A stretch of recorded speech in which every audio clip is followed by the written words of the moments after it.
भक्तों, लॉर्ड कृष्णा भक्ति official channel पर आप सभी का हार्दिक स्वागत है। आज हम सुनने जा रहे हैं भाद्रपद मास के 15वें अध्याय की पावन कथा, जो न केवल धर्म और आस्था का संदेश देती है बल्कि हमारे जीवन को भी पवित्र बनाती है। आइए प्रेम से कथा का श्रवण करते हैं। प्राचीन काल में हिमालय पर्वत की गोद में एक तपस्वी ऋषि निवास करते थे। उनका नाम था ऋषि वामदेव। वे कठोर तपस्या कर रहे थे और निरंतर भगवान विष्णु का ध्यान करते थे। एक दिन उनके आश्रम में एक व्यापारी आया जिसका नाम सुंदवा था। वह अत्यंत दुखी अवस्था में था। सुंदवा बोला, हे मुनिवर, मैं धनवान था, किंतु अचानक मेरे ऊपर विपत्तियां टूट पड़ी।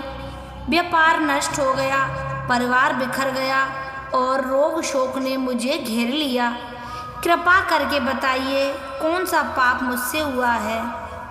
ऋषि वामदेव ने ध्यान लगाया और दिव्य दृष्टि से देखा कि पूर्व जन्म में सुंदवा ने भाद्रपद मास के 15वें दिन व्रत का अनादर किया था। ऋषि बोले, वत्स, इस मास के 15वें अध्याय में वर्णित व्रत और पूजन का जो महत्व है उसका पालन न करने से मनुष्य दुख भोगी होता है, परंतु यदि इसे श्रद्धापूर्वक किया जाए तो समस्त पाप नष्ट होते हैं। ऋषि ने उसे कथा सुनाई कि एक बार देवताओं और दानवों के बीच युद्ध हुआ। दानव प्रबल हो गए और देवता पराजित होने लगे। सभी देवता भयभीत होकर श्री हरि विष्णु की शरण में पहुँचे। उन्होंने कहा, हे जगन्नाथ, हमें असुरों ने घेर लिया है, कृपा करके कोई रक्षा का उपाय बताएं। भगवान श्री हरि विष्णु ने कहा, भक्तों, भाद्रपद मास के 15वें दिन यदि मेरी विधिवत पूजा की जाए और व्रत का पालन किया जाए तो समस्त विपत्तियां दूर होती हैं। यह अध्याय मेरे परम प्रिय व्रत का रहस्य बताता है। देवताओं ने व्रत किया और शंख, चक्र, गदा पदाधारी विष्णु उनके सम्मुख प्रकट हो गए।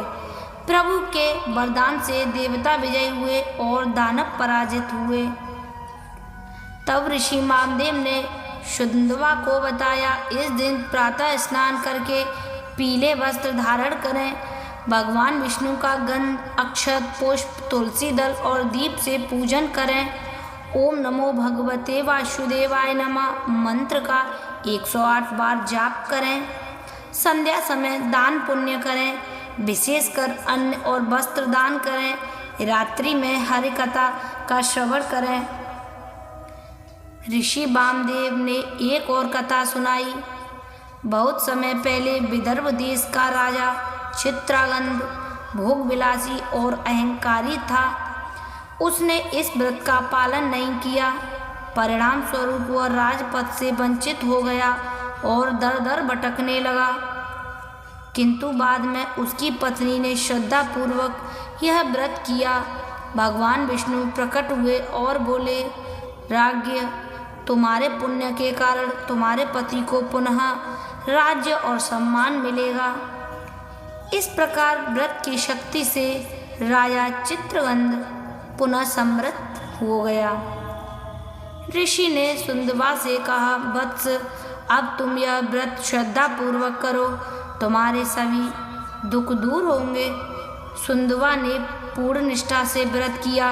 धीरे धीरे उसके रोग दूर हो गए, व्यापार पुनः सफल हुआ और परिवार सुखी हो गया। तो भक्तों, यह थी भाद्रपद मास के 15वें अध्याय की पावन कथा। इस व्रत से दुख, दरिद्रता और रोग मिटते हैं। मनुष्य को धन, वैभव, संतान और मोक्ष की प्राप्ति होती है। अतः हे श्रोताओं, इस व्रत का श्रद्धा पूर्वक पालन करें और भगवान विष्णु का स्मरण करते हुए जीवन को मंगलमय बनाएं। हरे कृष्ण, कृष्ण कृष्ण हरे हरे, हरे राम, राम राम हरे हरे का पूरे दिन उच्चारण करें। अगर आपको यह कथा पसंद आई हो तो लॉर्ड कृष्णा भक्ति ऑफिशियल चैनल को लाइक करें, शेयर करें और सब्सक्राइब जरूर करें। मैं मोहिनी शर्मा आपसे विदा लेती हूँ। यह कथा प्रस्तुत की गई है लॉर्ड कृष्णा भक्ति ऑफिशियल चैनल पर, जिसके स्वामी हैं पंडित प्रदीप शर्मा जी। जय श्री हरि, जय श्री कृष्ण।